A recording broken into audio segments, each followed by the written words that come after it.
Halo, kembali lagi bersama saya Reza Nipar yang akan membahas topik tentang pemeriksaan akuntansi 2 atau audit 2. Tapi sebelumnya saya mau menyapa teman-teman sekalian. Apa kabar? Semoga semuanya sehat dan bahagia ya, walaupun keadaannya sekarang sangat rumit. Jangan menyerah, tetap semangat. Baiklah, kita akan memulai topik pembahasan kita yang berjudul fungsi bisnis dan fungsi dokumen terkait dan dokumentasi pada penjualan dan siklus penagihan. Terlebih dahulu kita akan membahas pengertian bisnis menurut Wikipedia. Bisnis atau niaga adalah kegiatan memperjualbelikan barang atau jasa dengan tujuan memperoleh laba. Dalam ilmu ekonomi, bisnis adalah suatu organisasi yang menjual barang atau jasa kepada konsumen atau bisnis lainnya untuk mendapatkan laba. Lalu, apa yang dimaksud dengan fungsi bisnis? Fungsi bisnis adalah semua kegiatan bisnis yang berfungsi untuk membuat sesuatu yang awalnya kurang bernilai menjadi sesuatu yang bernilai tinggi dan dapat memenuhi kebutuhan masyarakat setelah diolah.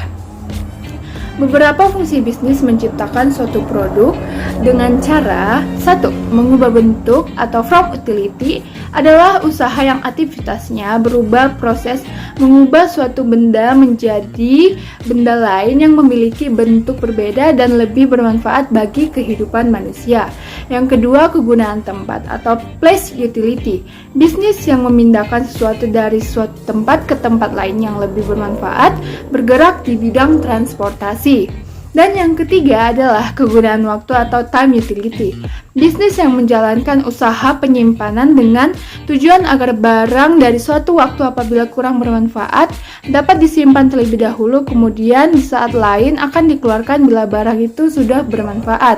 Yang keempat adalah kegunaan kepemilikan atau possession utility. Bisnis yang menjalankan usahanya untuk mendapatkan atau memenuhi kegunaan kepemilikan terhadap suatu barang atau jasa. Fungsi utama bisnis. Lalu kita membahas fungsi utama bisnis yang diantaranya adalah 1. Fungsi manajemen adalah cara bagaimana karyawan dan sumber lain digunakan oleh perusahaan tersebut. 2. Fungsi pemasaran adalah cara bagaimana produk atau jasa dikembangkan, ditentukan harganya, disebarkan dan dipromosikan kepada pelanggan. Yang ketiga, fungsi keuangan adalah cara bagaimana perusahaan mendapatkan dan menggunakan dana untuk menjalankan sebuah bisnisnya.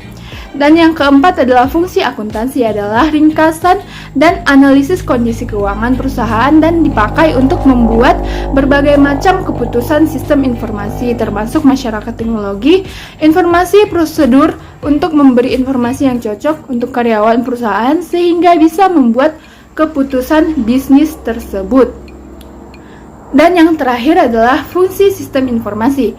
Perusahaan menggunakan sistem informasi untuk selalu memperbarui dan menganalisis sistem informasi tentang operasinya. Selanjutnya kita membahas tentang dokumentasi. Apa itu dokumentasi? Dokumentasi adalah bentuk kegiatan atau proses sistematis dalam melakukan pencarian, pemakaian, penyelidikan, penghimpunan, dan penyediaan dokumen untuk memperoleh penerangan pengetahuan, keterangan, serta bukti dan juga menyebarkan kepada pihak yang berkepentingan. Lalu, bagaimana fungsi bisnis dan dokumentasi lainnya dan dokumentasi berpengaruh pada penjualan dan siklus penagihan? Jawabannya langsung saja kita bahas.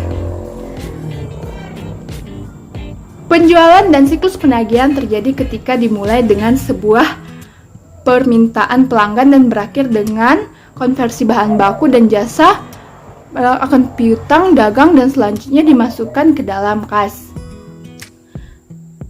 Bagian yang pertama kita bahas adalah fungsi bisnis dan dokumen terkait pada penjualan dan siklus penagihan. Ada 8 kegiatan yaitu 1. Pemrosesan pelanggan.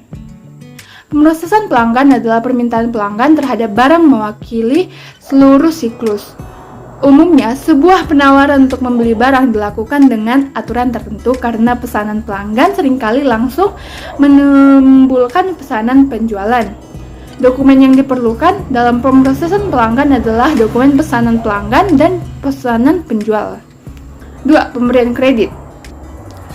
Praktik yang lemah dalam persetujuan penjualan, karena kredit seringkali menimbulkan piutang yang ragu-ragu berlebih dan piutang yang mungkin tidak tertagih. 3. Pengiriman barang. Pengiriman barang disiapkan pada saat pengiriman yang dilakukan secara otomatis oleh komputer didasarkan pada informasi pesanan penjual. Dokumen yang dibutuhkan dalam pengiriman barang adalah dokumen pengiriman. Yang keempat adalah penagihan pelanggan dan pencatatan penjualan. Penagihan harus dilakukan dengan benar dan tepat waktu dengan aspek berikut yang merupakan hal terpenting dalam penagihan, yaitu dilakukan dengan aspek lengkap dan aspek akurat. Dokumen yang dibutuhkan adalah faktur penjualan, arsip transaksi, jurnal atau daftar penjualan, serta arsip utama akun piutang dagang.